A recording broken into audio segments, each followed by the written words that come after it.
This is video 25. Today we are going to learn the 1.3 COP and the anthem. In that we have started brainstorming. In that today we are going to completing some questions from brainstorming. There is a page number 33. There is a question, first question. Read the story and match the incidents given in column A. Read the story and match the incidents. आता incidents म्हणजे काय, घटना. Given in column A with the consequences given in the column B. म्हणजे घटना आणि त्याच्याशी निगडीत जी काय गोष्ट आहे ती काय करायचं आहे, कॉलम ए आणि कॉलम बी मॅच करायचं आहे. Column A, Soapy try to enter a cafe. Soapy broke a glass window.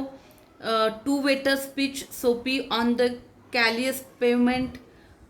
Sophie heard the anthem being played in a church.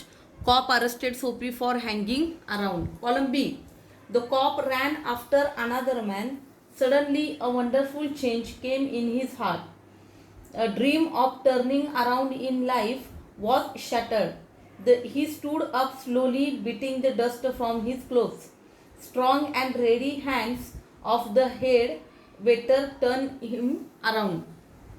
मग आपल्याला काय करायचं आहे, कॉलम ए आणि कॉलम बीचं काय करायचं आहे, मॅच करायचं आहे. आता आन्सर बघा, आन्सर काय काय येतात. Soapy try to enter a कॅफेचा आन्सर येत आहे strong and ready hands of the head waiter turn him around. Number 2, Soapy broke a glass window. The cop ran after another man. हे number 2चं answer झालं. Number 3, two waiter speech Soapy on the callous pavement. ह्याचा answer आहे he stood up slowly, beating the dust from his clothes. Number 4, Sophie heard the anthem being played in the church. ह्याचा answer आहे suddenly a wonderful change came in his heart. Number 5, cop arrests Sophie for hanging around. ह्याचा answer आहे dream of turning around in life was shattered. Like this we have completed question number 1st. Now we are going to learn the question number 2nd. Give reasons and complete the following. Give reasons and complete the following. In that, C is the cop did not arrest Sophie for breaking the glass window because. आता काय करायचं आहे, काय झालेली घटना आहे ती त्यांनी तिथे दिलेली आहे आणि त्याचं आपल्याला रिझन द्यायचं. मग त्याच्यासाठी एक एक्झाम्पल घेतलेलं आहे त्यातलं, the cop did not arrest Soapy. मग कॉपनं सोपीला का अरेस्ट केलं नाही, तर the cop did not arrest Soapy for breaking the glass window because Soapy was standing calmly and talking to him. The policeman felt that men who smash glass windows do not remain to chat with the police. मग अशा प्रकारे त्याचा तो पहिला होता तो plan फिसकटलेला होता आणि त्याचं कारण काय होतं की बाबा तो निवांतपणे त्याच्याशी बोलत उभारलेला होता. मग तसंच दुसऱ्याचं पण आन्सर आहे की so the cop did not arrest Soapy for shouting and dancing because, कारण की कॉलेजच्या स्टुडंटनी दंगा वगैरे केलेला आहे आणि तो फक्त दंगाच करत आहे. अशा प्रकारे अरेस्ट करू नका म्हणून त्यांना आदेश आलेत, असं करून काय केलेलं आहे, त्यांना अरेस्ट केलेलं नाही. दुसरं अजून एक आहे त्याच्यातलं, the police Soapy was not caught by the cop for throwing stones at the glass. तर का तर the policeman refuse to accept Soapy even a clue. The policeman saw a man half way down the block running to catch a car with a drawn club. He join in the pursuit.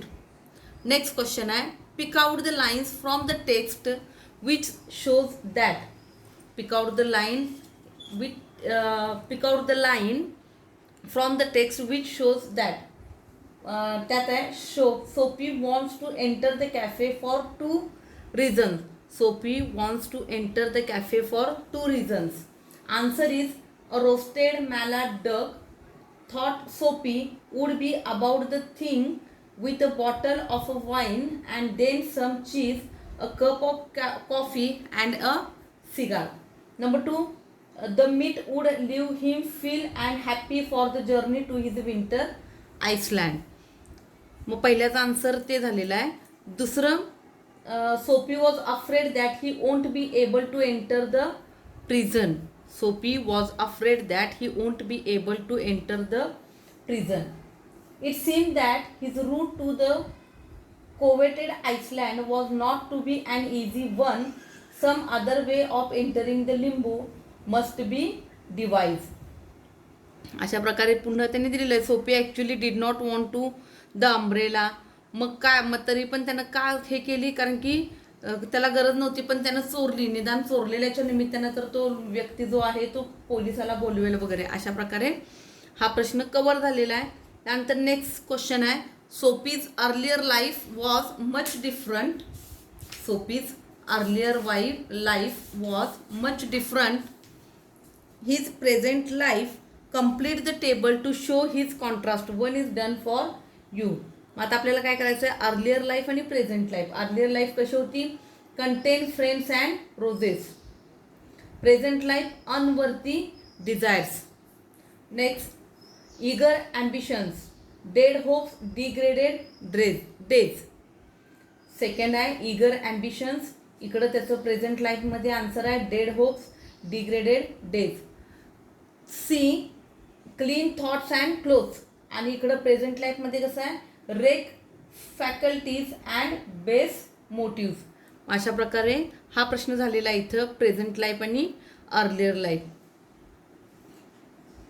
मग आता पुन्हा आपण जे प्रश्न घ्यायचे आहेत ते महत्त्वाचे घेऊया, ज्याचे आन्सर लिहिणं महत्त्वाचं आहे किंवा क्वेश्चन्स ते महत्त्वाचे आहेत.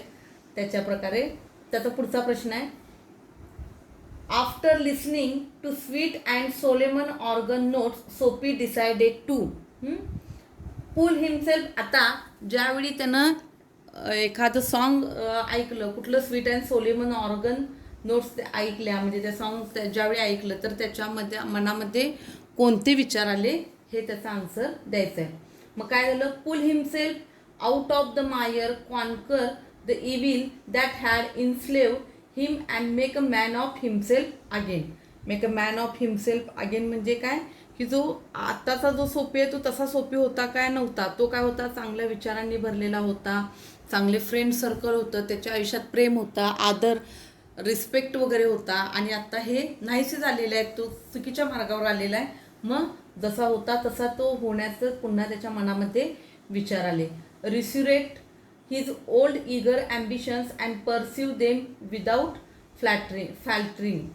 Next go in to the roaring downtown district and find work. मग अशा प्रकारे त्याच्या मनामध्ये कुठले चेंजेस आले की बाबा आपण पुन्हा गावाकडे ह्याच्याकडे जाऊया, दुसरीकडे जाऊया, कामाच्या शोधात जाऊया, काम शोधूया, शहरामध्ये जाऊन मिळेल ते काम शोधाने एक रेप्युटेड आणि कष्टांना पैसा कमवणारं आयुष्य जगूया. अशा प्रकारे काय झालेलं आहे, त्याचं मत परिवर्तन झालेलं आहे. नेक्स्ट क्वेश्चन लँग्वेज स्टडीमधला आहे, convert this sentence into affirmative without changing its meaning. Convert this sentence into the affirmative without changing its. ॲफर्मेटिव्हमध्ये सेंटेन्सचं कन्व्हर्शन करायचं आहे, पण त्याचं काय झालेलं पाहिजे, मिनिंग बदलता कामा नये. Question number first, they seem to regard him as a king who could do no wrong.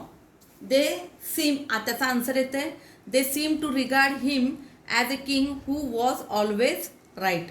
Number two, at length Sophie reach one of avenues to the last.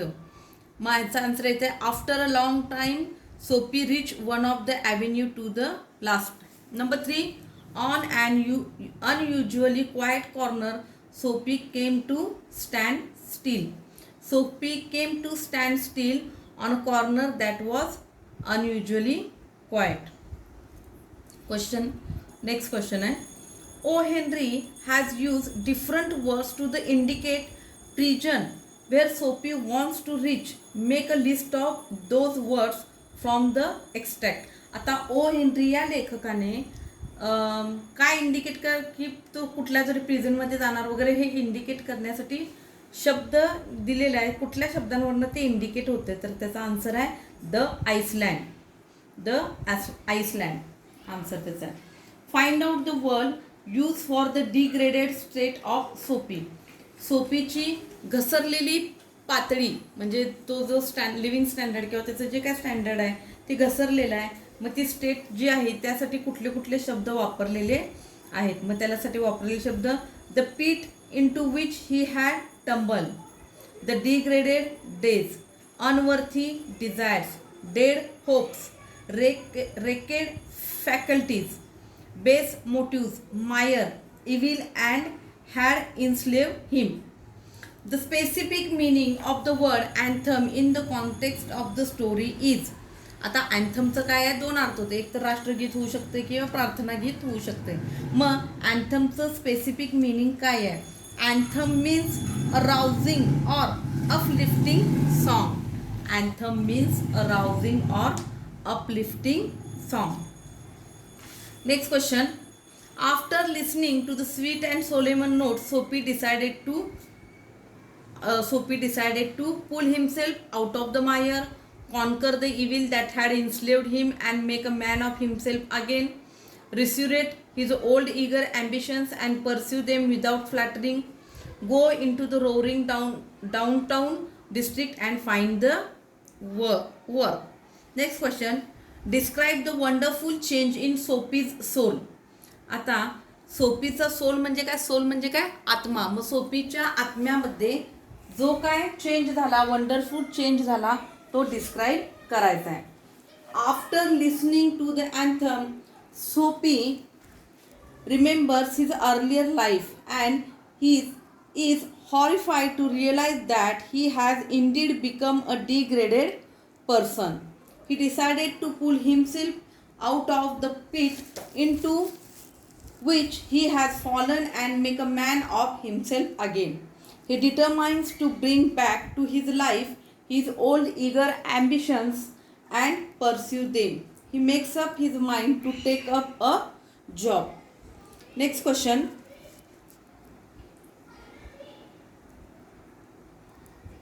Describe the end of the story in your own words.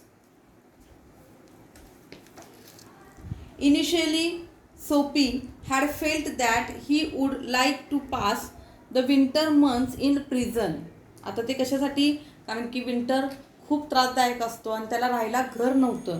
मग त्याला राहायला घर नसल्यामुळे त्यानं काय ठरवलं की हे असं बाकडावर राहून दिवस काढण्यापेक्षा आपण थंडीने किंवा गारठून जाऊ, गोठून मरून जाऊ, त्याच्यापेक्षा जर आपण जेलमध्ये गेलो, घर तर आता शक्य नाही आहे, त्याच्यापेक्षा जर जेलमध्ये गेलो तर आपल्याला काय होईल, एक उबदार निवारा मिळेल. आणि त्यासाठी ते महिने, विंटरचे महिने हे जेलमध्ये काढावे जेणेकरून आपल्याला उबदार निवारा मिळावा. यासाठी तो काय करत होता की प्रयत्न करत होता. मग हे त्याची पहिली आयडिया होती सुरुवातीला की बाबा जेलमध्ये जायचं आहे. का जेलमध्ये जायचं आहे? तर निवारा मिळण्यासाठी. का निवारा मिळत नव्हता त्याला? कारण की तो बेंचवर राहत होता आणि विंटर खूप थंडीचा होता, कडक होता, तो थंडीनं गारठला असता. त्यासाठी त्याला काय करायचं होतं, जेलमध्ये जायचं होतं. इनिशियली त्याची ही आयडिया होती. Initially Sophie had felt that he would like to pass the winter months in prison and he makes several efforts to get himself arrested. The notes of anthem transfer him from within. He decided to give up his evil ways and become a man again. He resolves to work hard. At that very moment, ironically, a policeman arrests him for loitering and he is sent to prison for 3 months.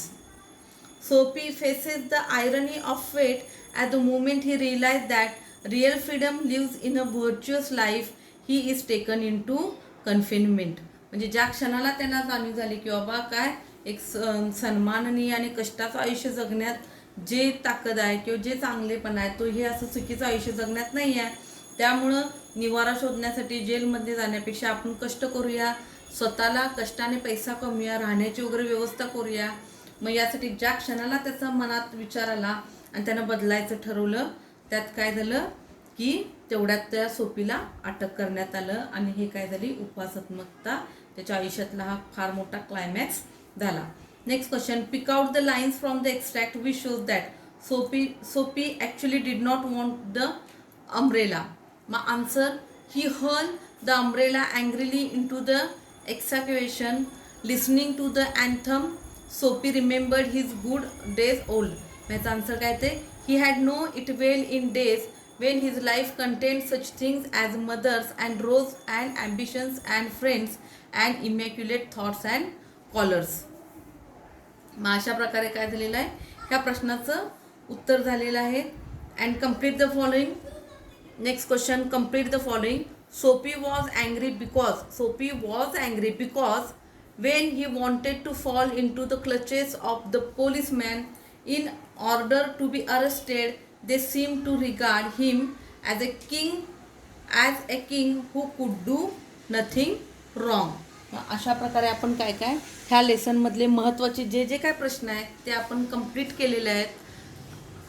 आणि महत्त्वाचे जे प्रश्न आहेत ते आपले इथं complete झालेले आहेत. आणि अशा प्रकारे आपला लेसन पण संपलेला आहे. आपला लेसन कुठला संपलेला आहे, 1.3 we have completed now and we shall stop here. Okay.